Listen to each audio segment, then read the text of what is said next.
Bonjour à tous, j'espère que vous allez bien.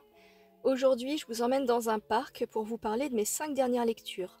Mais juste avant, je voulais souhaiter la bienvenue aux nouveaux arrivants. Ma dernière vidéo point lecture a très bien marché, les vues ont monté en flèche, j'ai pas compris vraiment ce qui s'était passé, et puis de nouvelles personnes se sont abonnées à ma chaîne, donc ça m'a fait extrêmement plaisir. Donc je voulais souhaiter la bienvenue à tous ces nouveaux arrivants. Donc restez bien ici, vous êtes les bienvenus et puis j'espère que toutes les vidéos à venir vont vous plaire. En tout cas, je vais tout faire pour. Ça m'encourage énormément en tout cas. Merci à tous et puis on commence tout de suite par le premier livre que j'ai à vous présenter. Il s'agit de Gatsby le Magnifique de Francis Scott Fitzgerald, qui est un écrivain américain, né en 1896 et mort en 1940. Il est l'auteur du Dernier Nabab, de Tendre et la nuit et de L'étrange histoire de Benjamin Button. Il est connu pour avoir lancé la carrière d'Ernest Hemingway. Et bien sûr pour avoir écrit Gatsby le Magnifique dont je vais vous parler aujourd'hui. Ça a été un succès planétaire et c'est son 3e livre, mais il a connu un succès assez tardif puisque c'était dans les années 1950, donc 10 ans après sa mort. Alors de quoi ça parle ?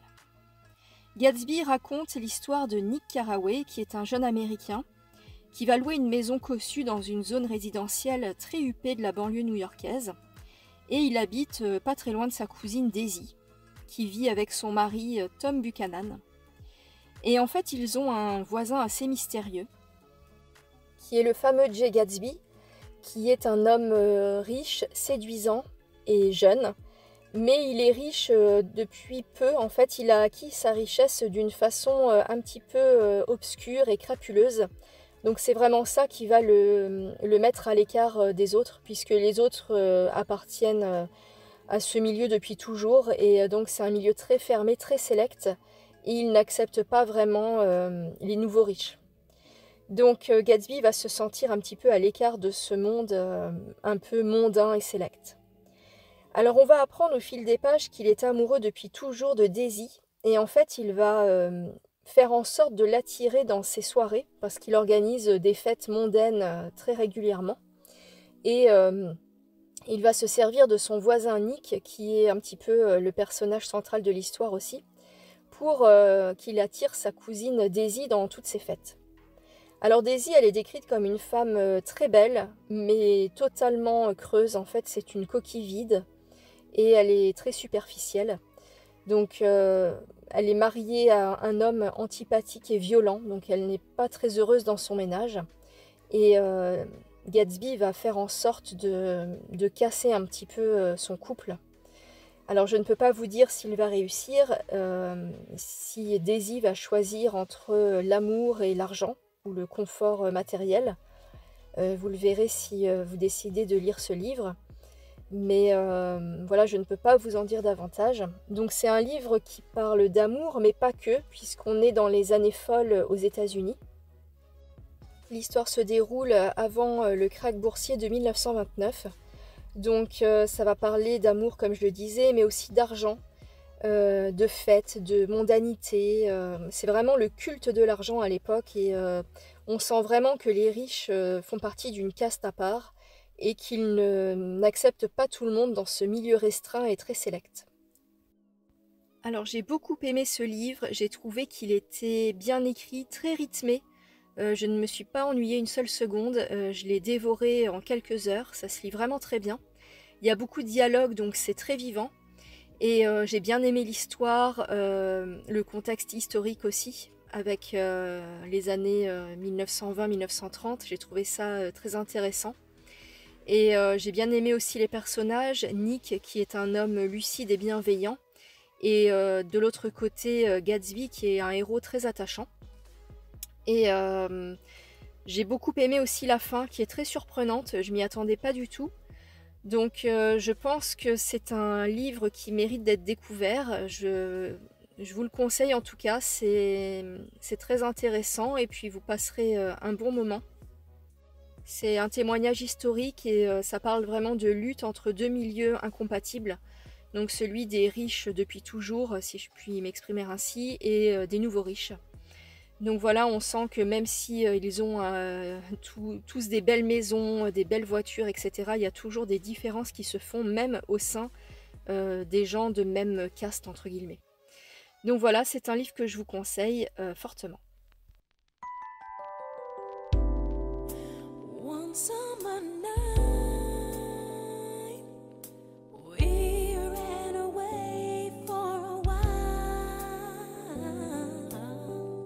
Laughing, we hurried beneath the sky to an obscure place to hide that no one could find.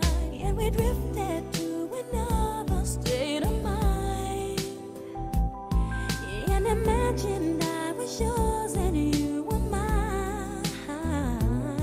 Yes, we lay upon the grass there in the dark, underneath the stars, underneath the stars. Oh, baby, yeah. Weak in the deep.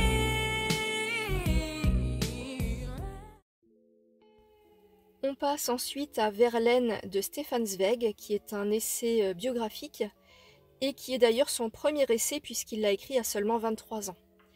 Alors, pour être totalement honnête, je pense que c'est le premier Stefan Zweig que je n'ai pas vraiment apprécié. Enfin, je l'ai bien aimé, mais j'aime tellement cet auteur que je m'attendais à quelque chose de mieux, et j'ai été un petit peu déçue. Alors néanmoins, j'ai appris quand même des choses sur Verlaine, donc c'était intéressant, mais à chaque fois avec Stefan Zweig, je mets la barre tellement haute que parfois, bon bah, il y a des déceptions. Enfin, c'est la seule déception en tout cas que j'ai eue depuis que je lis cet auteur. Alors Verlaine, en fait, au début, il va en parler en termes très élogieux. En fait, on sent qu'il a une admiration pour ce poète, donc il va le décrire comme quelqu'un qui a un talent incroyable, un génie. Stefan Zweig est vraiment admiratif de ce poète et on sent tout l'amour qu'il lui porte dans cette première partie. Dans la deuxième partie, ça va être un peu plus centré sur la vie amoureuse de Verlaine, puisqu'il va nous parler de sa première épouse, Mathilde, avec qui il a eu un enfant. Mais ça va très mal se passer entre eux parce que Verlaine est alcoolique, il boit de l'absinthe et il va faire en sorte que son couple vole en éclats, d'autant plus qu'il est attiré par Rimbaud. Donc Stefan Zweig va beaucoup nous parler de son histoire intellectuelle et amoureuse avec Rimbaud, parce que c'est pas vraiment qu'une histoire amoureuse, mais ils ont vraiment une complicité intellectuelle, parce que c'était deux poètes qui s'entendaient merveilleusement bien d'un point de vue psychologique. Mais entre eux, c'était totalement explosif parce qu'ils buvaient tous les deux. Et puis Verlaine était complètement dominé par l'écrasant Rimbaud, qui était un homme plutôt viril et bourru. Donc il n'avait jamais le dessus par rapport à lui. Et donc ça se finissait toujours mal, ça se finissait en bagarre. Et donc, en fait, à cause de l'alcool, ils ont vraiment gâché leur talent. En conclusion, c'était un livre quand même intéressant. J'ai appris des choses sur la vie de Verlaine et celle de Rimbaud par la même occasion. J'ai trouvé que la plume de Stefan Zweig était très belle comme d'habitude, et puis surtout pour un homme de 23 ans. Mais je pense que justement, du fait de son jeune âge et le fait que ce soit aussi sa première biographie, je pense qu'il y a quelques lacunes. Notamment au niveau de la chronologie, parce que la première partie, c'est vraiment un hommage au poète qu'il devait admirer. Mais en fait, il a manqué tout un tas de renseignements sur l'enfance de Verlaine. Donc finalement, j'ai l'impression qu'après avoir refermé ce bouquin, je n'arrive pas vraiment à décrire qui était ce poète, et il me manque pas mal de choses pour voir un petit peu la psychologie du personnage, pour voir vraiment qui était cette personne. Donc oui, on apprend qu'il est irascible, qu'il est faible, alcoolique, etc. Mais il m'a manqué quand même quelques précisions sur son enfance, par exemple, sur la relation qu'il avait avec ses parents, notamment avec son père, qui est assez absent du bouquin.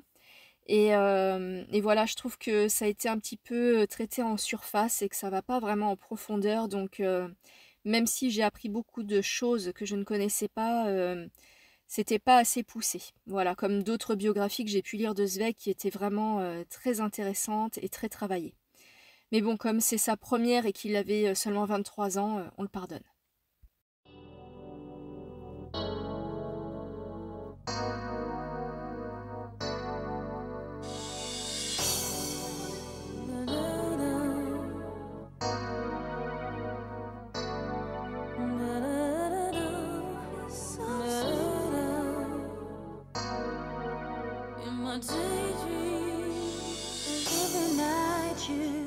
Into my dreams, fantasy.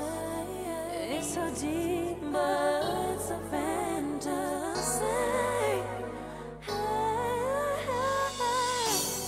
Every night you creep into my dream. It's so real. In my daydream, it's just so sweet. It's just so sweet.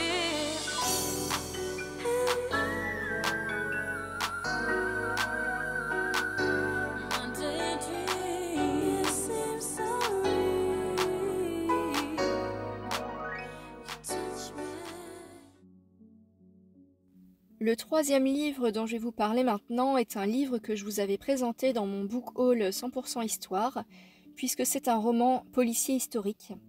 Il s'agit du mystère de la chambre bleue de Jean Daillon, et qui va nous plonger un petit peu sous le règne de Louis XIII. Alors il faut savoir que moi je ne m'y connais absolument pas en histoire, donc ça a vraiment été une découverte pour moi, et puis et c'était un petit peu compliqué. Je vais vous expliquer un petit peu après mon ressenti, mais donc je vais vous donner en quelques mots de quoi il s'agit. Alors donc comme je disais, c'est sous le règne de Louis XIII et le premier ministre de l'époque est Richelieu. Et il y a tout un tas de gens qui vont essayer de conspirer contre lui. Il a beaucoup d'ennemis, dont un homme qui s'appelle Saint-Marc. Alors ça s'écrit 5 mars, mais ça se prononce Saint-Marc. Et donc, en fait, ça va tourner autour des complots qui vont s'organiser contre Richelieu. À chaque fois, Jean Daillon utilise un homme qui est son héros, entre guillemets, donc c'est Louis Fronsac, qui est un notaire, et c'est un homme droit, très rigoureux et courageux. Et à chaque fois, il est du côté des gentils, entre guillemets. Il essaye de déjouer les stratégies et les plans machiavéliques des autres. Et il est toujours pour la justice et les bonnes choses, quoi. Donc là, il va essayer de protéger le roi Louis XIII de tous ces problèmes parce que en s'attaquant à Richelieu, indirectement, on s'attaque à Louis XIII. Le fameux Saint-Marc est un favori du roi et en fait il a réussi à gravir les échelons en faisant des courbettes et en étant un petit peu hypocrite, mais il n'a pas du tout de sang royal, il n'a aucun titre de noblesse et c'est ce qui va poser problème dans sa vie parce qu'il va tomber amoureux d'une femme qui a un rang assez élevé, je crois que c'est une marquise ou je ne sais plus exactement, mais il va vouloir l'épouser. Et va demander à Richelieu de le nommer duc pour pouvoir la demander en mariage. Sauf que Richelieu va refuser et ça va le mettre dans une colère noire. Il va vouer une haine féroce à Richelieu et va vouloir se venger par tous les moyens parce que sans ce titre de duc, il ne peut épouser la femme qu'il aime. Et c'est là que le fameux Louis Fronsac entre en jeu puisqu'il va essayer de déjouer les plans de Saint-Marc, l'homme déçu, qui va tenter de tuer Richelieu. Donc il va essayer de contrer ses plans et d'empêcher le meurtre du Premier ministre et par là même protéger le roi. Donc voilà, j'ai bien aimé ce livre, j'ai trouvé ça très intéressant, mais j'ai des connaissances très limitées en histoire, donc au début j'étais un peu perdue. Il a fallu que je fasse des recherches historiques parce que la conspiration contre Richelieu, pour moi, c'était totalement inconnu. Et puis, on est plongé dans la guerre de 30 ans, donc qui a déchiré l'Europe dans les années 1618 à 1648. Donc, c'était une période que je ne connaissais pas du tout. Donc voilà, pour moi ça a été un petit peu difficile au début de comprendre tout ça, mais vous pouvez aussi lire ce bouquin comme un roman, donc sans vraiment rentrer dans les détails, mais c'est parce que moi j'avais vraiment envie de comprendre le côté historique. Mais après ça peut être aussi un moment de détente parce que Jean Daillon a une plume vraiment très simple, ça coule tout seul, quoi. C'est vraiment très agréable. Et en tout cas, je pense que je relirai de cet auteur parce que c'est une façon vraiment ludique d'en apprendre sur l'histoire et ça me plaît beaucoup. Donc voilà, un livre que je vous recommande.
On passe ensuite à Mademoiselle de Clermont de Stéphanie Félicité de Genlis, qui est une nouvelle historique et qui se passe à la cour du roi Louis XV, donc dans les années 1717-1719 à peu près.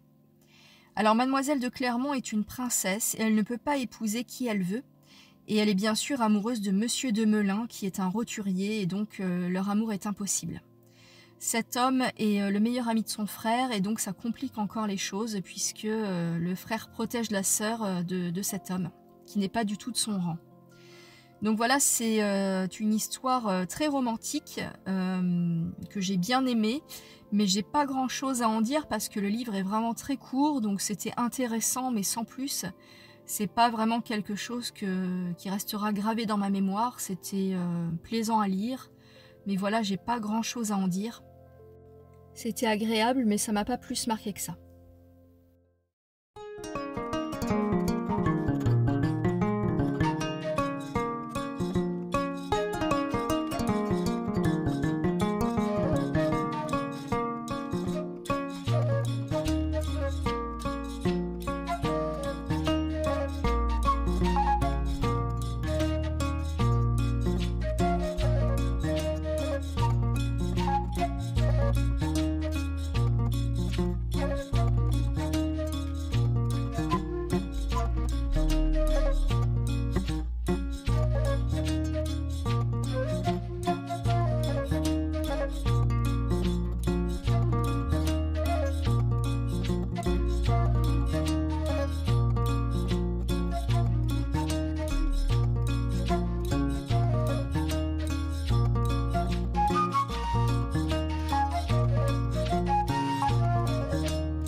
Et on termine avec Les Belles Endormies de Kawabata, qui a été écrit en 1971 par cet auteur japonais. Alors on y suit le vieil Eguchi, qui est un vieil homme, marié et père de famille, mais qui va passer ses nuits auprès de jeunes femmes, de très jeunes filles même, qui sont plongées dans un sommeil très puissant. En fait, elles sont droguées, et elles passent des nuits auprès de vieillards, des hommes de tout repos comme les appelle Kawabata, donc qui n'ont plus aucune relation avec les femmes, et donc ils sont autorisés à dormir auprès de très jeunes filles totalement dénudées, et à partir de ce moment-là, ça va procurer chez eux tout un tas de réflexions, de rêves, de pensées, Et on va suivre un petit peu tout ce qui se passe dans la tête de ce vieillard. Donc il va y aller plusieurs fois. À chaque fois, la fille est totalement plongée dans un coma artificiel parce qu'elle est bourrée de narcoleptiques, donc elle ne peut pas se réveiller. Et ça va toujours commencer par la même chose, une description très minutieuse de la femme, et ensuite une plongée dans ses pensées les plus profondes. Alors ce livre peut paraître dérangeant et malsain. Alors il a effectivement un côté très malsain, mais la plume de Kawabata fait en sorte que c'est un livre vraiment délicat, poétique, exquis même. Enfin moi j'ai beaucoup aimé, en tout cas j'ai trouvé déjà le sujet très original, et il est traité de manière vraiment... Enfin, il n'y a pas une once de vulgarité si vous voulez, même si la façon dont je vais vous le raconter peut vous paraître étrange. En tout cas, j'ai trouvé que les réflexions que l'homme se faisait à chaque fois auprès des jeunes femmes qui sont tous les soirs différentes étaient très intéressantes. Et donc j'ai beaucoup aimé ce livre. Et ce que j'ai bien aimé aussi, c'est que donc le vieil Eguchi qui part à chaque fois dans cette maison a espoir à chaque fois de retrouver la femme précédente avec qui il a passé la nuit, sauf que c'est une femme différente à chaque fois, et chaque femme en fait va lui procurer des sensations ou des pensées différentes. Donc j'ai bien aimé en fait toute cette palette d'émotions et de souvenirs qui émanaient en fait à chaque fois d'une fille différente. Donc voilà, c'est un livre que je vous conseille. Il est assez court, il se lit très bien. Et moi, c'est mon premier livre de Kawabata, donc je pense que je ne vais pas en rester là. Et puis, j'ai vraiment envie de découvrir cet auteur. Donc je pense que vous allez m'en entendre parler très rapidement.